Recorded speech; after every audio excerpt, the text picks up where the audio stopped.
Good morning guys. For today's video ay mangunguha nga po pala kami ng bayoko dito pang ulam.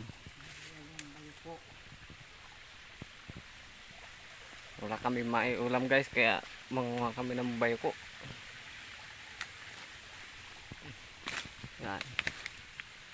Yan, ulong pa. Ito nga pala po yung kinukuha namin, bayoko. Nagdadalwa pa lang, may ulit tayo. Ang nakuha natin kaninang bayoko, hinaluan natin ng papaya. Yan.